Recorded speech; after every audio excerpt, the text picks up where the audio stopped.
परिवर्तिनी एकादशी डोल 11 कथा। भाद्रपद माह के शुक्ल पक्ष की एकादशी तिथि को परिवर्तिनी एकादशी का व्रत रखा जाता है। परिवर्तिनी एकादशी को पद्मा एकादशी और जलझूलनी एकादशी के नाम से जाना जाता है। धार्मिक मान्यताओं के अनुसार चातुर्मास के दौरान पाताल लोक में क्षीर निद्रा में वास कर रहे भगवान विष्णु इस दिन करवट बदलते हैं। इसी वजह से इसे परिवर्तिनी एकादशी कहा जाता है। परिवर्तिनी एकादशी की कथा। युधिष्ठिर ने भगवान श्री कृष्ण से पूछा, हे भगवान, भाद्रपद शुक्ल एकादशी का क्या नाम है? इसकी विधि और इसका महात्म्य कृपा करके कहिए। तब भगवान श्री कृष्ण ने कहा, इस पुण्य, स्वर्ग और मोक्ष को देने वाली और सब पापों का नाश करने वाली उत्तम वामन एकादशी का महात्म्य मैं तुमसे कहता हूँ। तुम ध्यान पूर्वक सुनो। यह परिवर्तिनी एकादशी, पद्मा एकादशी और जयंती एकादशी भी कहलाती है। इसका व्रत रखने और पूजा करने से वाजपेय यज्ञ का फल मिलता है। पापियों के पाप नाश करने के लिए इससे बढ़कर कोई उपाय नहीं। जो मनुष्य इस एकादशी के दिन वामन रूप की में मेरी यानी भगवान विष्णु की पूजा करता है, उससे तीनों लोग पूज्य होते हैं। अतः मोक्ष की इच्छा करने वाले मनुष्य इस व्रत को अवश्य करें।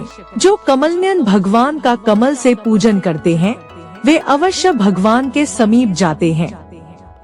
जिसने भाद्रपद शुक्ल एकादशी को व्रत और पूजन किया, उसने ब्रह्मा विष्णु सहित तीनों लोकों का पूजन किया। अतः हरिवासर अर्थात एकादशी का व्रत अवश्य करना चाहिए। इस दिन भगवान करवट लेते हैं, इसलिए इसको परिवर्तिनी एकादशी भी कहते हैं।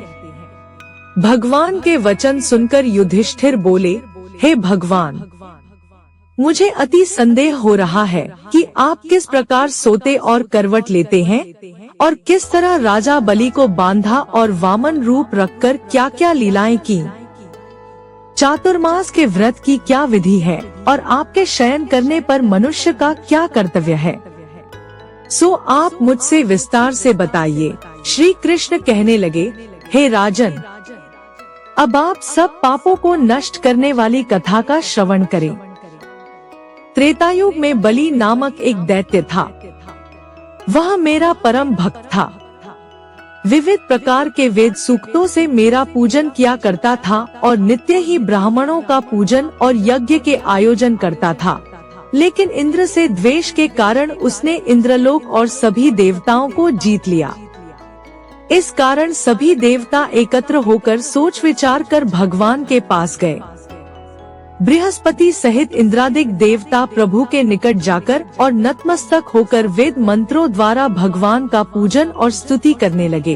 अतः मैंने वामन रूप धारण करके 5वां अवतार लिया और फिर अत्यंत तेजस्वी रूप से राजा बलि को जीत लिया। इतनी वार्ता सुनकर राजा युधिष्ठिर बोले, हे जनार्दन, आपने वामन रूप धारण करके उस महाबली दैत्य को किस प्रकार जीता? श्री कृष्ण कहने लगे, वामन रूपधारी ब्रह्मचारी के रूप में मैंने बलि से 3 पग भूमि की याचना करते हुए कहा कि ये मुझको 3 लोक के समान है और हे राजन, यह तुमको अवश्य ही देनी होगी।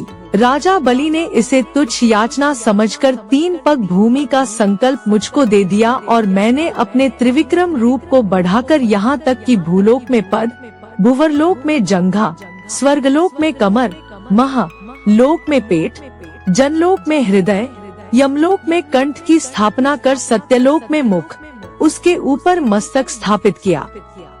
सूर्य, चंद्रमा आदि सब ग्रह गण, योग, नक्षत्र, इंद्रादिक देवता और शेष आदि सब नागगणों ने विविध प्रकार से वेद सूक्तों से प्रार्थना की।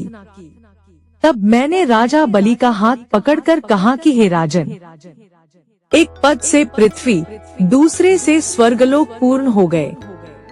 अब तीसरा पग कहाँ रखूं?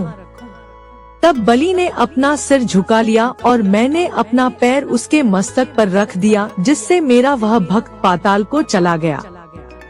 फिर उसकी विनती और नम्रता को देखकर मैंने कहा कि हे बलि, मैं सदैव तुम्हारे निकट ही रहूंगा। विरोचन पुत्र बलि से कहने पर भाद्रपद शुक्ल एकादशी के दिन बलि के आश्रम पर मेरी मूर्ति स्थापित हुई। इसी प्रकार दूसरी क्षीर सागर में शेषनाग के पष्ठ पर हुई।